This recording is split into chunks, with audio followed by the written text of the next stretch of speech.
You ever had one of those neighbors who could turn the smallest thing into a neighborhood apocalypse? Yeah, that's how I found myself, 40 years old, standing in my own muddy backyard in the middle of a Texas thunderstorm, defending a 4-foot wooden gate like it was the Alamo, because the local HOA president's son dialed 911 and told the cops I'd trapped him in a public path with my backyard latch. No, seriously. This story's got everything: petty tyrants, drones, secret deals, and a cameo from a decibel meter. Grab a chair, tell me where you're watching from, and buckle up, because this is how a backyard gate nearly blew up my whole life. It started with peace, you know? My wife Pam and I moved to Cedar Crest Meadows for the kind of quiet you can feel in your bones. Last house on a cul-de-sac, backyard rolling down to a gurgling creek, golden retriever chasing squirrels, Pam fussing over tomatoes, me nursing a lawn chair and a beer after work. For 2 years, it was as good as it gets. Then the Wilsons moved in across the street, and suddenly our sleepy neighborhood had its own Category 5 hurricane in yoga pants, Karen Wilson. Within months, she'd wrangled the HOA president's seat, and let me tell you, it went to her head. Suddenly, beige mailboxes and harmonious wind chimes, holiday decorations policed like contraband. This woman would fine you for your garbage can shadow. Her teenage son, Kyle, was the kind of kid who thinks a dirt bike and a smartphone make him bulletproof. Him and his friends found a shortcut through my side yard, a straight shot to the creek trail. My poor dog, Buddy, almost got run over one day and hid under the porch for hours. So, I did what any decent homeowner would do. I talked to Karen. She smiled like a cat sizing up a bird and said, "Boys will be boys, Kirk. It's a community resource," which was her way of saying, get used to it. That's when I knew talking was useless. So I built a gate. Not a fortress, just a sturdy cedar gate with a latch and a hidden deadbolt. Next thing I know, Kyle and his crew are rattling the thing, hollering about their rights. A few days later, I'm flipping burgers and suddenly, here come the flashing lights, police rolling into our quiet cul-de-sac. Karen's already out front, voice loud enough for the moon to hear. Playing the hero, my son's trapped. He's been barricaded from the public path. The older cop just looks at my gate, sighs like he's seen it all, and flips the latch open with a single finger. "This is how gates work, kid," he says. Kyle blinks like he's just seen a magic trick. Karen turns redder than a stop sign, but the show's over, for now. But humiliation's a powerful motivator. And Karen came back swinging. Within a week, I'm getting fined $50 for unauthorized structure. The gate. I dig out the HOA handbook, find the bylaw that says my gate is legal, write a polite letter, and nope, appeal denied, fine doubled. Then suddenly I'm racking up violations for everything from lawn height, a 1/4 inch too tall, to leaving my trash cans out after. 5. Death by 1,000 paper cuts. That's when Pam and I went full detective. She started logging every notice, printing emails, pulling security footage of Karen and her crony Gary creeping by. At night with flashlights. We pinned it all up in the office, a real conspiracy board, red yarn and all. Our neighbor, Finley, retired accountant, Windchime rebel, became our eyes and ears. She tried to find me for playing B-flat on a Tuesday, he whispered over the hedge. She fined me for a too welcoming doormat. You can't make this stuff up. And then things got creepy. We caught a drone hovering by the back fence, camera pointed straight at our patio. Pam, ever the brains of the operation, dug up FAA regs, logged every incursion, snapped the registration number off. The drone with her camera. 3 nights in a row. Then we filed police and FAA complaints. Never accused Karen directly, just dropped the facts in a certified letter to the whole HOA board. Poof, the drone vanished, but the fines kept coming.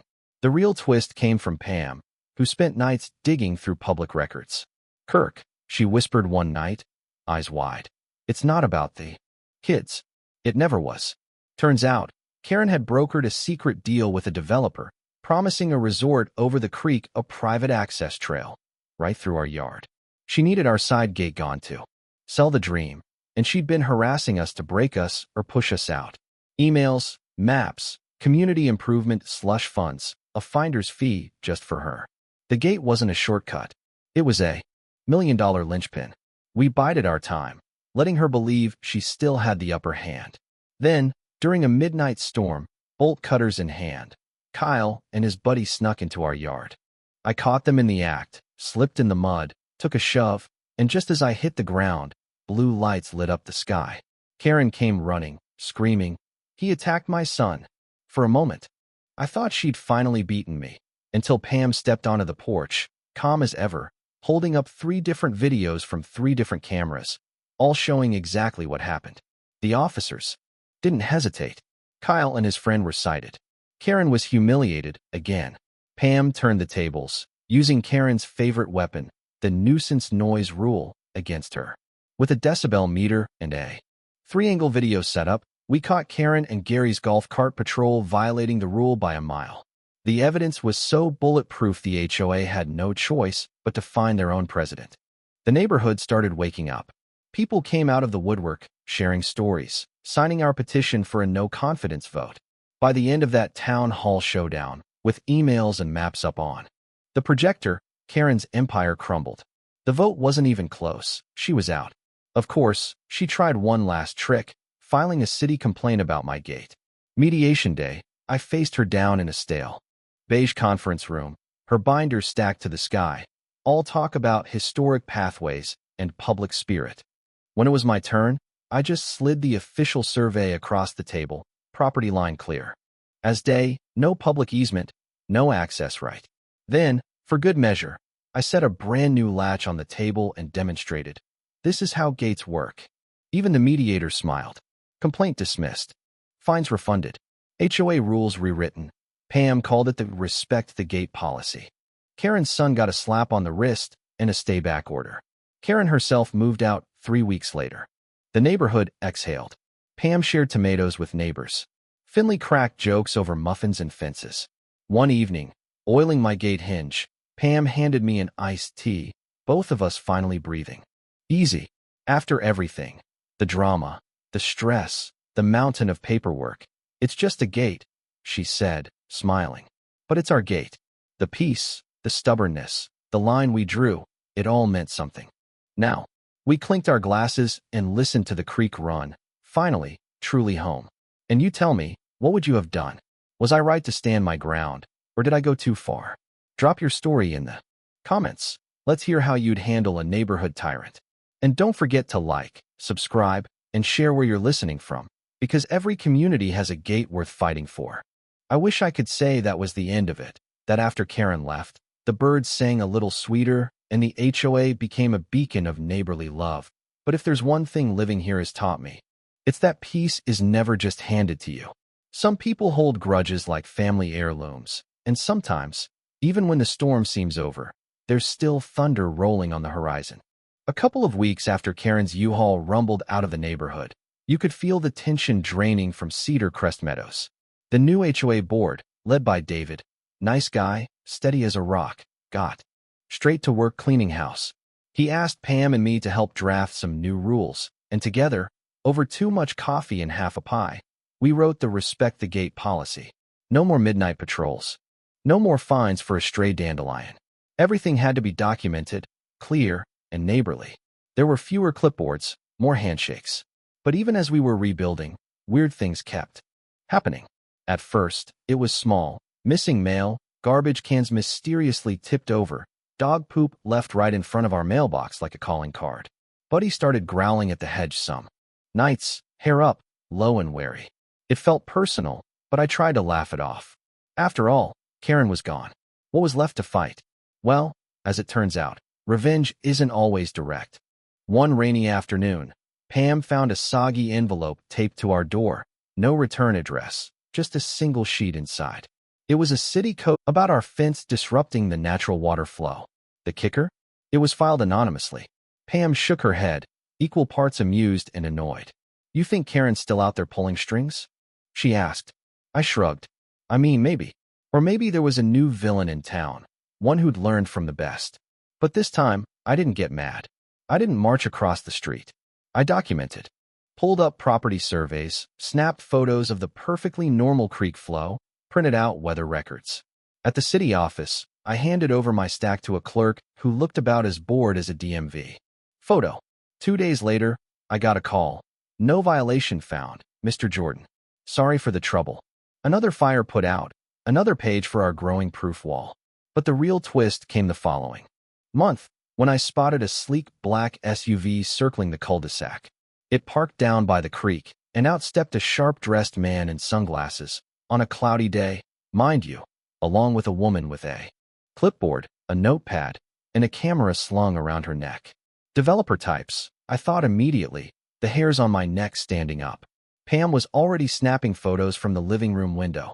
I walked out, slow, casual, neighborly. The guy introduced himself as Marcus Thorne, Creekview Developments, and the woman as Leah, his assistant.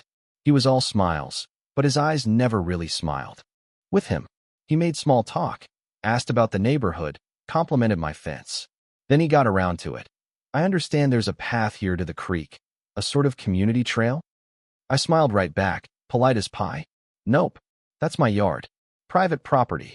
He pressed a little, talked about community spirit, future growth, maybe a generous offer if I'd consider an easement. For pedestrian access. Leah was already sketching on her notepad, measuring distances with her eyes. That's when I realized, the fight over the gate, the campaign Karen waged, it had never really been about HOA bylaws or teenage shortcuts. This was bigger. This was money, long-term plans, real estate deals where my little patch of grass was worth more than any fine or nasty letter.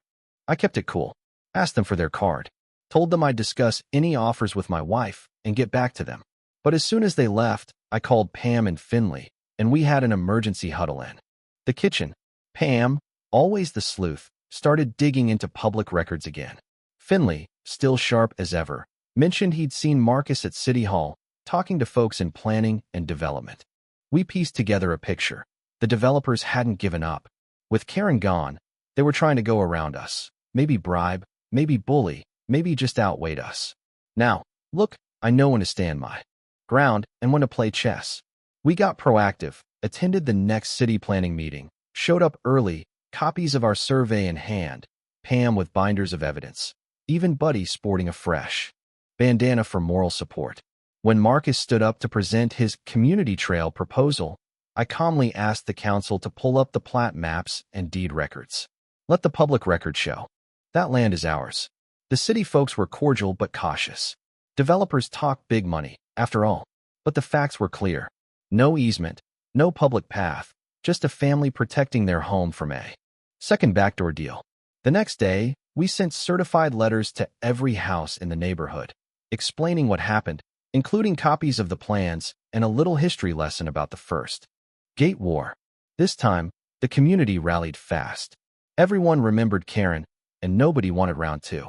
A petition shot around, demanding that any city decisions respect existing property rights and homeowner privacy. For a while, it looked like the developers would dig in, maybe file a lawsuit, maybe throw their weight around. But with the neighborhood unified and the city wary of bad press, Marcus backed off. Leah sent a polite, vaguely threatening letter about future opportunities, but nothing came of it. Things quieted down. The for sale sign across the street disappeared. And the new neighbors, the Dawsons, moved in, 3 boys, 1 dirt bike, but a promise to stick to the public trails. Buddy gave his blessing with a single bark. On a soft spring night, sitting out by the creek with Pam and Finley, the 3 of us swapped stories about wind chimes, clipboards, city hall showdowns, and how one stubborn little gate became the symbol of the whole neighborhood's backbone. Pam squeezed my hand, her voice soft, but fierce as ever. You know what? I'm glad we never caved. Not for fines, not for threats, not even for a big fat check. Finley raised his glass. To gates, and the people stubborn enough to keep them closed. So, here's the thing. If you're listening to this, wondering if it's worth fighting for your own peace, let me tell you it is. But you gotta be smart, you gotta be patient, and most of all, you gotta know when to stand tall and when to call in backup. And if you've ever had to take on a bully, a bureaucracy, or a big shot with more money than sense, drop your story in the comments. Did you win? Did you lose? Would you have done anything differently? Let's get a debate going, because sometimes the little guys win, and sometimes, just sometimes, the gate stays exactly where it belongs. Don't forget to hit that like button, subscribe for more real stories, and share where you're watching from. Every yard's got a story. This one just happened to end with the good guys and the right side of the fence.